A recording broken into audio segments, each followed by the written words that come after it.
اور اس کے بعد ہمارا انشاءاللہ اگلا باب شروع ہو رہا ہے۔ وعن انس رضی اللہ تعالی عنہ قال، جناب انس بن مالک رضی اللہ تعالی عنہ سے روایت ہے، بیان کرتے ہیں، قال رسول اللہ صلی اللہ علیہ وسلم، رسول اللہ صلی اللہ علیہ وسلم نے فرمایا، الصمت حکمہ، خاموشی حکمت ہے، وقلیل فاعلہ، اور بہت تھوڑے لوگ ہیں جو اس پر عمل کرتے ہیں۔ اخرجہ البیہقی، اسے امام بیہقی رحمہ اللہ نے فی الشعب، اپنی شعب الایمان کتاب میں بیان کیا ہے، بسند ضعیف، اور امام ابن حجر اسقلانی رحمہ اللہ فرما رہے ہیں کہ اس کی سند جو امام صاحب نے بیان کی ہے وہ ضعیف ہے۔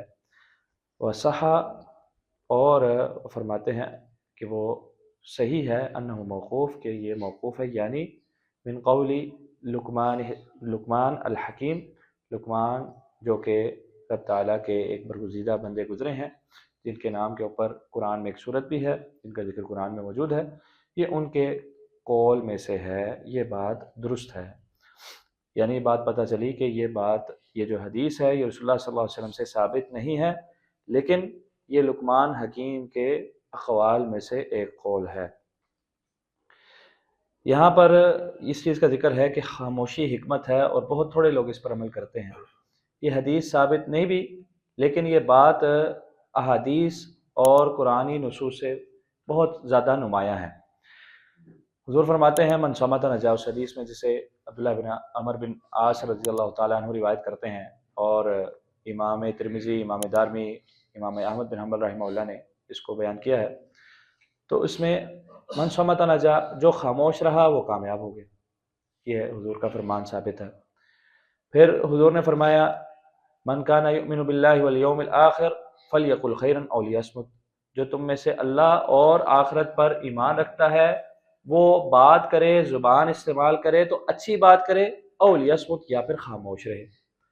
حضور نے فرمایا، من یضمن لی ما بین لحیہ وما بین رجلیہ اضمن لہ الجنہ، جو مجھے اپنے دو جبڑوں کے درمیان اور اپنے جو دو رانے ہیں ان کے درمیان، یعنی شرمگاہ کی ضمانت دے، ان دو چیزوں کی ضمانت تم دو، میں تمہیں جنت کی ضمانت دیتا ہوں۔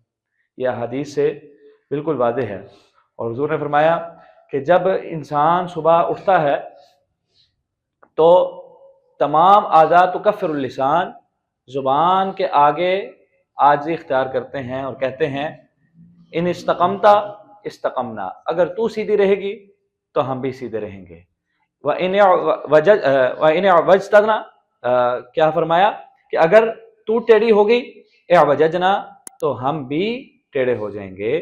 تو یہ احادیث سے یہ بات بالکل نمایاں ہے۔ اور حضور نے فرمایا کہ اکثریت جو لوگوں کے جہنم میں جائے گی وہ کون لوگ ہوں گے، کس وجہ سے جائیں گے، الا حصائد السنتہم، اپنے زبانوں کی جو کمائی ہوگی، کٹائی ہوتی ہے، اسی کی وجہ سے اکثریت جو لوگ ہیں جہنم میں جائیں گے۔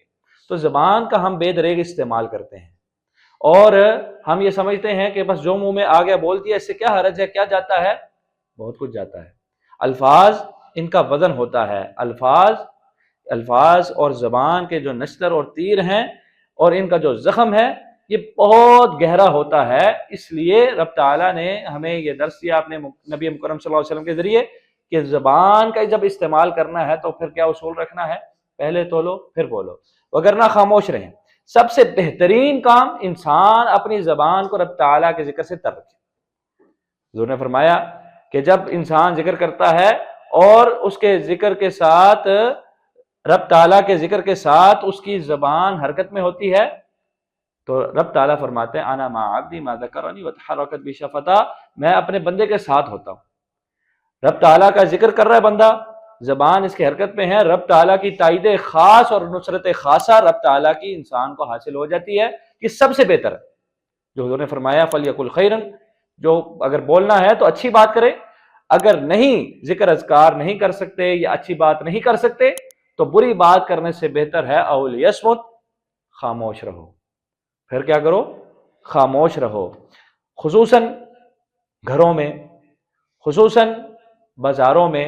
اور اب رمضان شروع ہو رہا ہے تو رمضان میں ہم دیکھتے ہیں کہ روزہ رکھا ہے اور اس کا احسان جتلاتے ہوئے ہر بندہ دوسرے سے لڑتا پھرتا ہے۔ بھائی ہم نے رکھا ہے، اپنے لیے رکھا ہے، الصوم لی وانا جی بھی رب تعالیٰ کے لیے رکھا ہے، رب تعالیٰ سے جزا چاہیے. کسی کے اوپر کیا احسان ہے؟